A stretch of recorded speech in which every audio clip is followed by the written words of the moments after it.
Hello everyone, আসসালামু আলাইকুম। আমি আজকে পালং শাক দিয়ে ছোট মাছ রান্না করব। আমি ছোট মাছ দিয়ে পালং শাক প্রায় সবসময় যেভাবে রান্না করি ঠিক আজকে আমি সেভাবেই রান্না করব। আমার কাছে এভাবে পালং শাক রান্না করলে বেশি মজা লাগে। আশা করছি আপনাদের এভাবে ঠিক ভালো লাগবে। পালং শাক দিয়ে ছোট মাছ রান্না করার জন্য প্যানের মধ্যে আমি সয়াবিন তেল দিয়ে দিব। তেলের মধ্যে দিয়ে দিব পেঁয়াজ আর কাঁচামরিচ।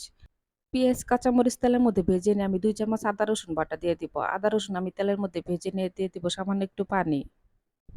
১ম এ আমি দিয়ে দিব স্বাদ মতো লবণ, ১ চামচ জিরা বাটা, জিরা আমি ভেজে তারপর দিয়েছি। আর দিয়ে দিব ১/২ চামচ হলুদের গুঁড়া, ১ চামচ ধনিয়ার গুঁড়া আর ১ চামচ শুকনো মরিচের গুঁড়া।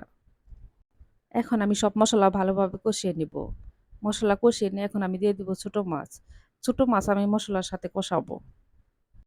মাছ কিন্তু মসলার সাথে বেশি নাড়াচাড়া করা যাবে না। হালকাভাবে কষিয়ে নিতে হবে। এই মাছ কষানো ভালো হলে দেখবেন যে তরকারিটা খুব মজা হবে। আমি ছোট মাছ আস্তে, আস্তে উল্টে পাল্টে নেড়ে দিয়ে তারপরে মাছ কষিয়ে নেব।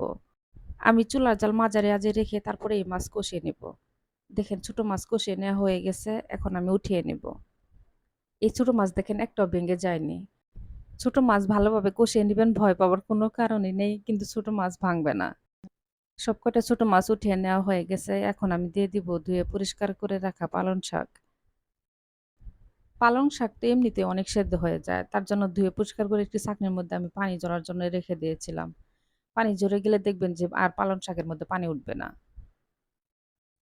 পালং শাক আমি আর ঢেকে দিব না। কারণ ঢেকে দিলে যে সবুজ যে কালারটা, এই কালারটা আর থাকবে না, নষ্ট হয়ে যাবে।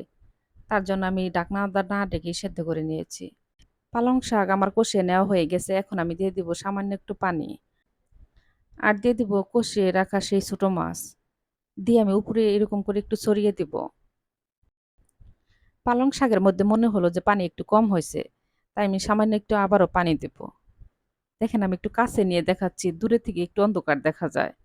আর এখন আমি উপরে দিয়ে দেব ৪-৫ টা কাঁচামরিচ। ছোট মাছের তরকারি একটু ঝাল, ঝাল হলেই খেতে বেশি ভালো লাগে। আমার রান্না হয়ে গেছে। সবাই ভালো থাকবেন। আল্লাহ হাফেজ।